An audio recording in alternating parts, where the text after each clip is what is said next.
I have beef with one particular beefcake named Travis Kelce, who just graced the cover of GQ magazine with this absolutely insane photo shoot. He is doing some crossover between Duck Dynasty, Jeremy Dufresne's alligator boat tours, and Brokeback Mountain all at once. I want to just go through some of these photos. People are like, oh my gosh, the rent was due. He ate that. Like, he left no crumbs. Is there a guy version of mothering? Yeah. Or is he mothering too? Travis is Travising in this photo shoot. But it was just insane. This is one of the reels that GQ shared from the photo shoot. He's like holding an actual alligator in this. So they were clearly going for like the outdoorsman aesthetic. He's on an airboat here. He's got his chest hair waving in the wind. He's on the jet ski. He's very like late pushing 90s. His hair back. He's very late 90s, like second on the call sheet in a movie with that. The python is around his shoulders in that one. I also want to show some of the photos that are just like even more ridiculous. This slideshow here with the cowboy hat. He's like on a tailgate or something. He's LARPing. He's got like the fur. There he is with looks like a walking stick, but he's on a boat. He's wearing this like long fur trench coat. Okay. Yeah, and then there he is like imitating one of the alligators in the water. And in that second photo, you might notice that could actually be Lana's husband right there. That previous photo in the swamp, he's wearing this fur hat and he's holding a gigantic Birkin that probably costs a few $1 million for the photo shoot. So yeah, he's a swamp guy. Yeah. Yeah, he's just super macho, standing in the woods. Whoa! There he is, soy facing. He's wearing fur pants in this one. Couldn't be that comfortable in Florida to be wearing fur pants. Yeah, and then there he's standing on a shipping container. That's kind of weird. Why? I don't know what kind of aesthetic they were going for here. There's the photo of with the alligator. Yeah, he's like playing it like there's a guitar. That is him imitating Razor Ramon from the WWF days. The high vis vest, the jet ski photo. He's on an ATV. He doesn't look like he enjoys any of these activities. This is all just set up for him beforehand. Yes. He was on set for a total of 15 minutes. Yeah. And then this cover photo really takes the cake. He's like standing so close to the camera that it looks like he actually is like rocking the MySpace hair. Yeah. With the fur hat. The night that he will die for Taylor, I guess. And they call him America's sweetheart. Is that what he is? Now, I didn't read the whole interview because most of it was just fluff, but this part did stand out to me.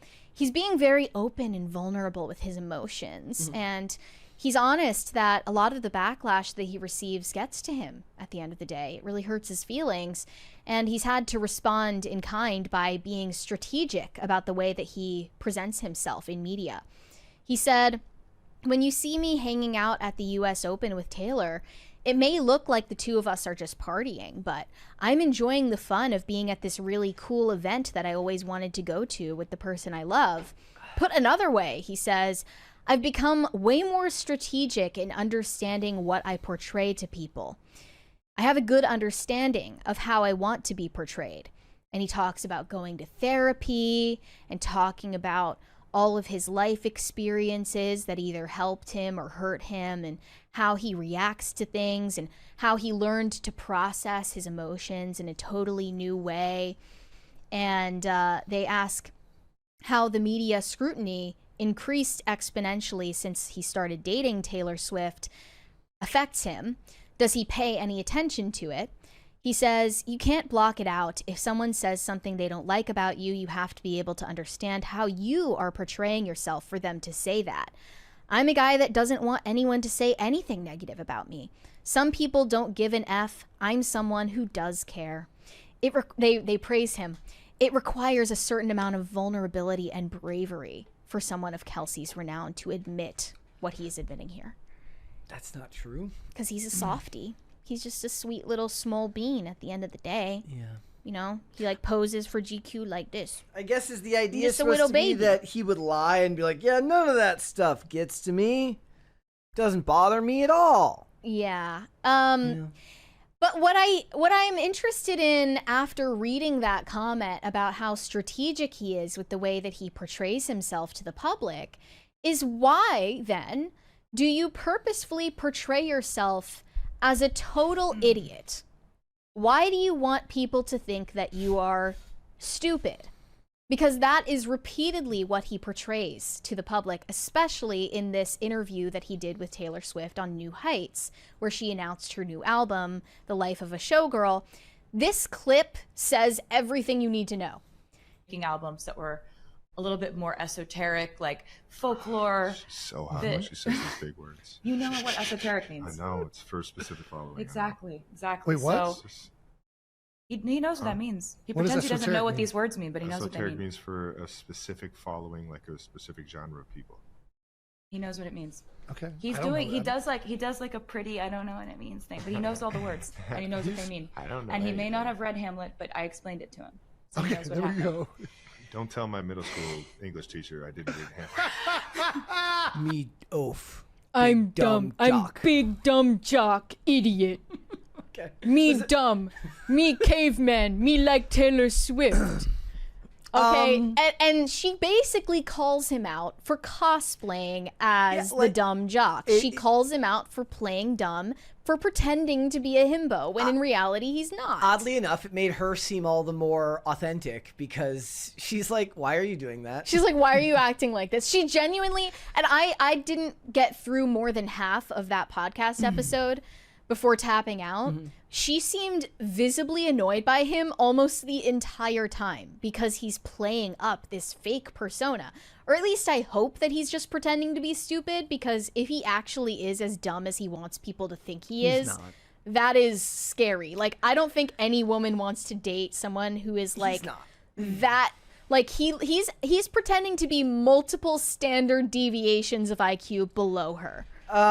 He's not. Almost because he thinks that it flatters her. Yes. But and she part doesn't of this find is it because, flattering at all. It goes back to when he was like, he went to the Saturday Night Live reading and he's like, I have dyslexia. Yes. Look, I get it. I suck at reading out loud. 110%. I get it. But I don't feel that you reach this level of success outside of just football, meaning that, you've hired a very good agent. You've marketed your brand properly. You've put your foot down where you needed to. You didn't only take the things that your manager and your agent told you to do. You found a way to market yourself in a very specific way. Takes a certain level of, at the very least, understanding of the market around celebrity to be that way.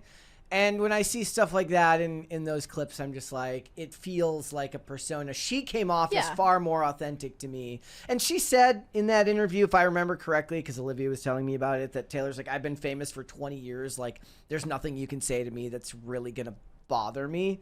And I believe that, you know, she's reached that level of success and has done it for so long that it's an afterthought to her. But it's like he's playing a character. And it feels that way. Maybe it's because I see like the Travis Kelce candles next to the Taylor Swift candles at the stores in downtown Frederick, and I just roll my eyes a little bit. But, you know, if they're happy, if he actually makes her happy, good for them, I guess. Well, you're right that he's clearly gearing up for when he career. eventually retires from the NFL. That and level of foresight, at the very least, forces him to have taken advice from agents and managers who said, look, you're not going to be playing forever. You have to think about a career after the NFL. And plenty of athletes who are actually stupid don't pay that much mind, go on about their day and continue on. He was on a dating reality show, like, years before he met Taylor Swift. Right. He clearly had aspirations towards fame outside of football long before he met her. right, everything he's doing is very premeditated. At this point, he's 35 years old. He doesn't have a lot more time left as a professional athlete. He even admitted earlier in the GQ interview that he believes one of the reasons why the Chiefs lost the Super Bowl last year was because his attention is divided and he's paying a lot of attention to his opportunities in acting. So this was something that I pitched, it must have been on Friday, where I said, look, this was a movie. If this was a movie about Travis Kelce, it's about the guy who's a standout athlete and he starts getting all these other opportunities, right, and it distracts him from his job, okay? Did you ever see Major League 2? Willie Mays Hayes gets the big time, and then in movie 2, he shows up in a limo with like 37 people, and he keeps trying to hit home runs when his job is to just get on first base, because he was in that movie with Jesse Ventura. In the movie, a movie inside the movie. Right. This is classic, okay? Yeah. I don't even believe him when he says it here. Well, he basically admitted as much. I don't think, I would almost believe, maybe I'm too conspiratorial. I think he says that because it's an easily digestible thing to make him relatable to people. And by the way, he hasn't even publicly said that he has dyslexia. He's literally just pretending to be stupid. He said that the hardest part of hosting SNL was the pre-show table read because he can't really read that well. I mean, honestly, if I could pay somebody, like Mary reads in this show because I hate reading out loud. So I get it. I'm just saying he's clearly going for this jock, idiot, himbo persona. He's the hot, dumb one, and Taylor Swift is the, kind of, sort of equally hot, smart one.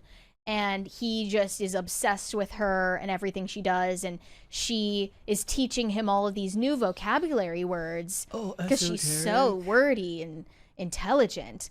And yeah, I think it's a facade. And I don't like that this is being framed as aspirational. I've noticed that even a lot of conservative talking heads are falling for it.